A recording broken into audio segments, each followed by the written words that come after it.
ನಮಗೆ hospital facility ಕೂಡ ಇಲ್ಲ. ಇಲ್ಲಿರುವ ಹಾಸ್ಪಿಟಲ್ ಇದೆ, ಆದರೆ ಅತ್ಯಧಿಕ ಕನಸಿಗೆ ನೋಡೋದಿಲ್ಲ. ಇಲ್ಲಿ ಕೆಲಸ ಮಾಡ್ತಾ ಇರೋರೆಲ್ಲ ಸುಮಾರು 15-20 ವರ್ಷಗಳಿಂದ ಕೆಲಸ ಮಾಡ್ತಾ ಇದ್ದಾರೆ. ಎಲ್ಲರೂ PhD ಹೋಲ್ಡರ್ಸ್, ನೆಟ್ ಸ್ಲೇಟ್. ಎಲ್ರಿಗೂ ಗೊತ್ತಿದೆ, ಆರ್ಥಿಕವಾಗಿ ಇವತ್ತು ಪೆಟ್ರೋಲ್ ಖರ್ಚು, ಮನೆ ಬಾಡಿಗೆ, ಊಟದ ಖರ್ಚು ಇದೆಲ್ಲ ಒಂದು ತುಂಬಾ ದುಬಾರಿಯಾಗಿದೆ.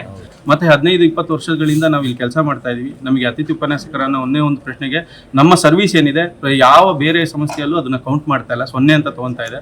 ಮನೆಗೇನೋ ಸಲ್ಲಿಸಿದ್ವಿ, ಆದ್ರೆ ಯಾವುದೇ ಕಾರಣಕ್ಕೂ ನೀವು ಅದಕ್ಕೆ ರೆಸ್ಪಾನ್ಸ್ ಮಾಡಿಲ್ಲ.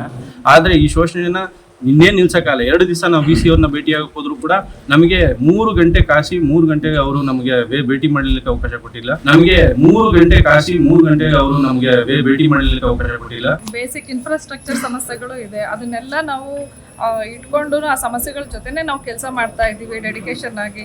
ನೀವು ರೆಸ್ಪಾನ್ಸ್ ಮಾಡಿ ಅಂತ ಹೇಳಿ ಕೊಟ್ಟಿದ್ವಿ, ಅವ್ರು ಯಾವುದೇ ರೀತಿಯಾದಂತಹ ರೆಸ್ಪಾನ್ಸ್ ಕೊಡಲಿಲ್ಲ, ನಮ್ಮನ್ನು ಕರೆಸಲಿಲ್ಲ, ನಮ್ಮನ್ನು ಮಾತಾಡಲಿಲ್ಲ. ಮಂಗಳವಾರ ನಮಗೆ ಇದ್ದಕ್ಕಿದ್ದಂಗೆ VC ಅವ್ರ PA ಇಂದ ಫೋನ್ ಬರ್ತದೆ, ನೀವು ಬನ್ನಿ VC ಅವ್ರು ಟೈಮ್ ಕೊಟ್ಟಿದ್ದಾರೆ ಮಾತಾಡ್ತಾರೆ ಅಂತ ಹೋದ್ವಿ.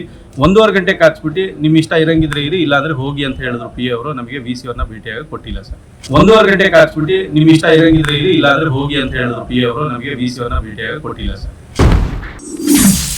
ಕುವೆಂಪು ವಿವಿಯಲ್ಲಿ ಅತಿಥಿ ಉಪನ್ಯಾಸಕರ ಪ್ರತಿಭಟನೆ, ವೇತನ ಬಾಕಿ ಸೇರಿದಂತೆ ಹಲವು ಬೇಡಿಕೆ ಈಡೇರಿಸಿ ಪ್ರತಿಭಟನೆಯನ್ನು ಮಾಡಲಾಯಿತು. 4 ತಿಂಗಳಾದರೂ ಅತಿಥಿ ಉಪನ್ಯಾಸಕರಗಳ ಮೇಲೆ ಮಾನವ ಸಂಪನ್ಮೂಲ ವಿಭಾಗದಿಂದ ಆಗ್ತಿರುವ ವಿರೋಧಿ ಧೋರಣೆ ತೆರೆಯುವುದು. ಸಂಭಾವನೆ ಶ್ರೇಣಿಯನ್ನು ಈ ಹಿಂದಿನ ಸಿಂಡಿಕೇಟ್ ನಿರ್ಣಯದ ದಿನಾಂಕ 16/2/2024 ಸಭೆಯಲ್ಲಿ ಅನುಮೋದನೆಗೊಂಡಂತೆ ತುರ್ತಾಗಿ ಆದೇಶವನ್ನು ಹೊರಡಿಸುವುದು.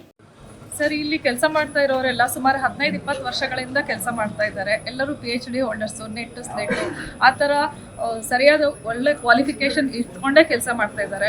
ನಮ್ಮನ್ನು ಈ ರೀತಿ ನಡೆಸ್ಕೊಳ್ಳೋದು ಅಷ್ಟು ಚೆನ್ನಾಗಿಲ್ಲ ಅಂತ ನಂಗೆ ಅನಿಸುತ್ತೆ.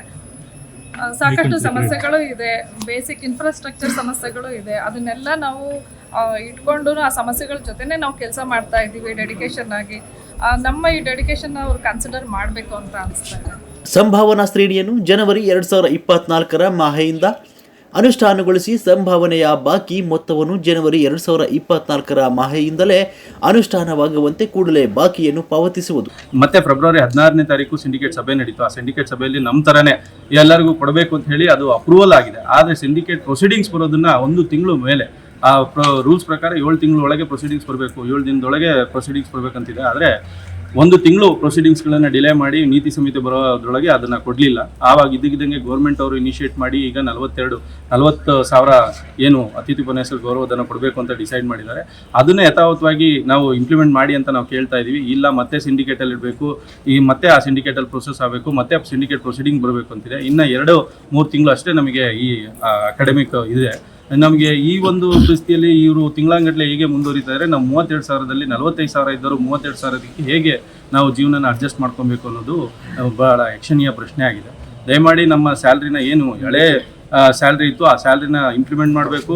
ಮತ್ತು ಸರ್ಕಾರದಿಂದ ಕೊಡುವಂಥ ಸವಲತ್ತು, ನಮಗೆ ಹಾಸ್ಪಿಟ್ಲು ಫೆಸಿಲಿಟಿ ಕೂಡ ಇಲ್ಲ. ಇಲ್ಲಿರುವ ಹಾಸ್ಪಿಟ್ಲ್ ಇದೆ, ಆದರೆ ಅತಿಥಿ ಉಪನ್ಯಾಸಕರಿಗೆ ನೋಡೋದಿಲ್ಲ.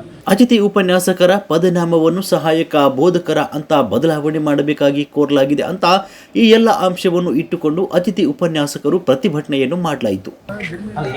ವಿಶ್ವವಿದ್ಯಾಲಯದ ಅತಿಥಿ ಉಪನ್ಯಾಸಕನಾಗಿ ಇತಿಹಾಸ ಮತ್ತು ಪುರಾತತ್ವ ವಿಭಾಗದಲ್ಲಿ ಕೆಲಸ ಮಾಡ್ತಾ ಇದ್ದೀನಿ. ಇಲ್ಲಿ ನಮಗೆ 3 ತಿಂಗಳಿಂದ ಸರಿಯಾಗಿ ಸಂಬಳಗಳಾಗಿಲ್ಲ. ಈ ಅಕಾಡೆಮಿಕ್ ಇಯರಲ್ಲಿ ಅತಿ ಹೆಚ್ಚು ನಮಗೆ ವೇತನ ವಿಳಂಬ ನೀತಿಯನ್ನು ಅನುಸರಿಸಿದ್ದಾರೆ. ಎಲ್ರಿಗೂ ಗೊತ್ತಿದೆ, ಆರ್ಥಿಕವಾಗಿ ಇವತ್ತು ಪೆಟ್ರೋಲ್ ಖರ್ಚು, ಮನೆ ಬಾಡಿಗೆ, ಊಟದ ಖರ್ಚು ಇದೆಲ್ಲ ಒಂದು ತುಂಬ ದುಬಾರಿಯಾಗಿದೆ. ದಯವಿಟ್ಟು ಈ ಒಂದು ಆರ್ಥಿಕ ಅಂಶಗಳನ್ನು ಪರಿಗಣಿಸಿ ನಮಗೆ ಕಾಲಕ್ಕೆ ವೇತನವನ್ನು ನೀಡಿದರೆ ತುಂಬ ಒಳ್ಳೆಯದು. ಒಂದು ಮನೆಯಲ್ಲಿ ವಯಸ್ಸಾದಂಥ ತಂದೆ ತಾಯಿಗಳಿರ್ತಾರೆ, ಹುಟ್ಟಂಥ ಮಕ್ಕಳುಗಳಿರ್ತಾರೆ, ಮತ್ತು ಹುಟ್ಟಿ ಬೆಳೀತಿರೋಂಥ ಮಕ್ಕಳು ಕೂಡ ಇರ್ತಾರೆ. ಅವರ ಆರೋಗ್ಯದ ಖರ್ಚು ಮತ್ತು ಅವರ ಶಾಲೆ ವಿದ್ಯಾಭ್ಯಾಸ ಮತ್ತು ಮನೆಯ ನಿರ್ವಹಣೆಗಾಗಿ ದಯವಿಟ್ಟು ನಮಗೆ ಕಾಲಕ್ಕೆ ವೇತನ ಕೊಟ್ಬಿಟ್ರೆ ನಾವು ಯಾವುದೇ ರೀತಿಯಾಗಿ ಸ್ಟ್ರೈಕನ್ನು ಮಾಡೋದಕ್ಕೆ ಹೋಗಲ್ಲ. ದಯವಿಟ್ಟು ನೀವು ನಮ್ಮ ಈ ಒಂದು ಆರ್ಥಿಕ ದುಸ್ಥಿತಿಗಳನ್ನು ಗಮನಿಸಿ ಕಾಲಕ್ಕೆ ವೇತನ ಕೊಡಬೇಕು ಅಂತಂದ್ಬಿಟ್ಟು ನಾವು ನಿಮ್ಮಲ್ಲಿ ಮನವಿಯನ್ನು ಸಲ್ಲಿಸಿದ್ದೀವಿ. ಆದರೆ ಯಾವುದೇ ಕಾರಣಕ್ಕೂ ನೀವು ಅದಕ್ಕೆ ರೆಸ್ಪಾನ್ಸ್ ಮಾಡಿಲ್ಲ. ದಯವಿಟ್ಟು ಇದ್ರ ಬಗ್ಗೆ ನೀವು ನಮ್ಮ ಮನವಿಯನ್ನು ಪುರಸ್ಕರಿಸಿ ನಮಗೆ ನ್ಯಾಯ ಸಲ್ಲಿಸಬೇಕು ಅಂತ ಅಂದ್ಬಿಟ್ಟು ಎಲ್ಲರೂ ಪರವಾಗಿ ಕೇಳ್ಕೊತಾ ಇದ್ದೀವಿ. ಮಾಡ್ತಕ್ಕಂಥ ಬಿಲ್ ಕಳಿಸಿದ 15-20 ದಿವಸ ಅವರೇ ಇಟ್ಕೊಂಡು ಆ 15-20 ದಿವಸ ಆದಮೇಲೆ ಫೈನಾನ್ಸಿಗೆ ಕಳಿಸಿ ನಮಗೆ ಸ್ಯಾಲ್ರಿನ ಮಾಡ್ತಾ ಇದ್ದಾರೆ.